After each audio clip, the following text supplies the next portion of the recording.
Hi, this is Zeke Stokes, Vice President of Programs for GLAAD, live at the Love Loud Lounge here at Sundance in Park City, Utah. And I'm here with the creators of the film Believer, which is premiering tonight.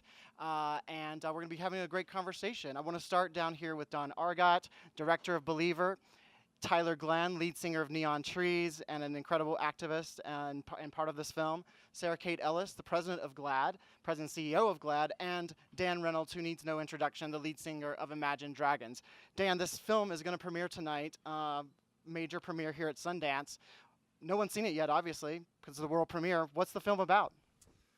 Oh man, it's pretty complex. It's kind of hard to explain without telling a little bit of my story. So I'll try to be very brief for you. But I grew up Mormon, 8 boys, 1 girl, Las Vegas, Nevada. Very Mormon family. Great parents. Served a Mormon mission. Was an Eagle Scout, like all my brothers ahead of me. 8 Eagle Scouts, and served in Omaha, Nebraska on my mission. And one part of my story that really got me to where I am today is when before I got into BYU, I worked really hard. My grades were pretty low.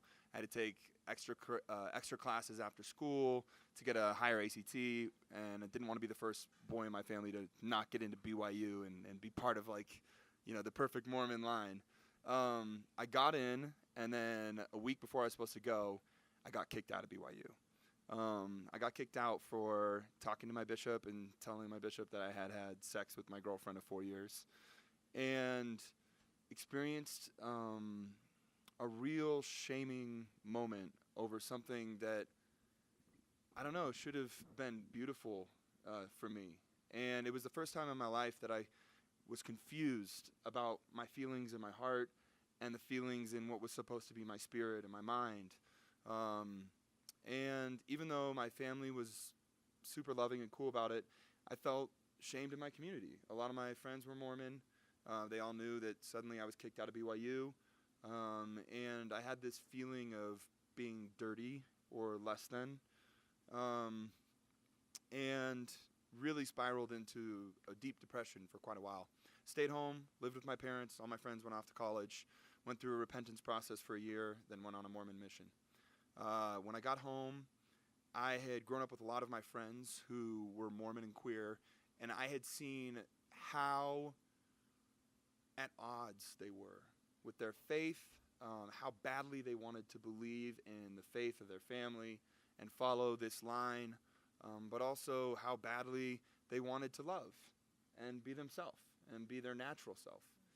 And the conflict was so tormenting, even for me as an onlooker.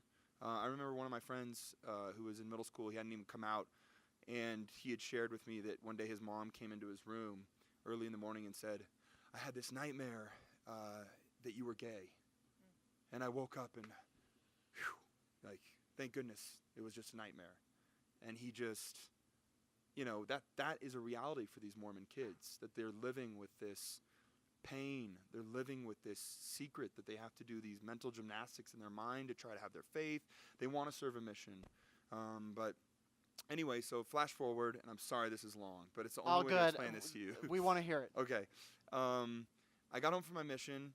I met Tyler. We both served in Nebraska, Omaha, which is really strange, actually, because there's a million different missions to serve in. Both of our bands kind of blew up at the same time. I watched Tyler go through something that I think a lot of Mormons saw, which was he came out, and actually, you know what? Why don't you tell that story? Yeah, I came out in 2014, right around our Neon Trees' 3rd record, and but I came out as gay and Mormon, so I wanted desperately to make Mormonism work, and maybe I was naive, maybe I was sort of cherry-picking the things that I could make work, but I believed in it, and it was my culture and my religion. I didn't want to throw that out just because I was embracing who I was. But the church has made it very difficult for LGBT people to lead a fruitful and beneficial and beautiful life. And I felt like a lot of the rhetoric, especially when they doubled down it kept me from being happy, and I had worked so hard to get to the point where I was comfortable with coming out, and then to be pushed back, it was terrifying, and it was really hard because I believed in the church, and so I went through a terrible period of time where I was reconciling my faith and my belief in God, and if that even was a thing anymore. And I have a beautiful family, and I recognize a lot of LGBT youth within religion don't have the experience of coming out to a safe environment. And I've seen it firsthand, and I always recognize how privileged, and even the pain and growth that I've been through, I realize what a beautiful experience it is to be embraced by your parents when you're freaked out and you're uncertain what is sort of even real anymore. And I also have the power of music that I got to turn to, and so I'm grateful for this opportunity to share my story within this film, to know Dan personally, and to just watch as he is using his voice for really meaningful truth. So. When viewers see this film, you're going to see that Tyler is such a critical part of telling the story, and his story is so impactful. Don, let's talk about the film for just a minute. When did you get involved, and when did you realize, as a team, I guess, that the work that Dan was doing already would lend itself to this kind of project? Yeah, well, we actually started this film in April, which is insane to say that. And it's like, when people are like, April of like 2 years ago? It's like, no, last April. I mean, we started this project, and we actually didn't have a clearly defined path at the time. Dan was in a very interesting spot in his life, and so I think we were all looking for, I was looking to help Dan in however I could to kind of help tell his story and have him figure out what was kind of going on in his life. And this was a story for him, I think, that just needed to be told. It was he had been obviously Mormon and in the press, and a pinnacle Mormon as he's looked at in Imagine Dragons. And I just think he was ready to just take that next step. And I felt a great responsibility to help tell Dan's story. And once we realized that this was kind of the root cause of, I think, a lot of his pain, it was kind of off to the races, and we never really looked back. Well, Sarah Kate Ellis, the president of GLAAD, and I had a chance to screen the film yesterday together, actually, and there wasn't a dry eye among us, I don't think. Sarah Kate, what is the impact of a film like this, not just on this particular community or this as it relates to this story, but on accelerating acceptance for LGBTQ people wherever they may be? I'm so glad you asked that, because this film is so much more than just about the Mormon church. This is about religion universally, globally, and how it can be weaponized sometimes. It's so important. Religion is such a big part of our lives. I married my wife in a church. My children were baptized, and they're growing up through the church. And so when you have an accepting and open place and space, it's critical to living a full life. And I think that in America specifically, we see that 40% of homeless youth are LGBTQ, and the number one reason they're kicked out of their house is because it's a religious house. And so what happens to these kids is that they end up on the street. They have no place to go.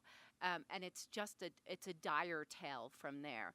And also, I mean, even here, one of the main points on the film is the suicide rate, right, in Utah, the youth suicide rate, and how incredibly high it is. And so the conflict of being LGBTQ and being religious is a universal conflict that seems to be within multiple communities of religion, and addressing that. This film, I agree. There was not a dry eye. It was ugly crying a little bit. It was the here and Oprah there. ugly cry. I'm going to be real.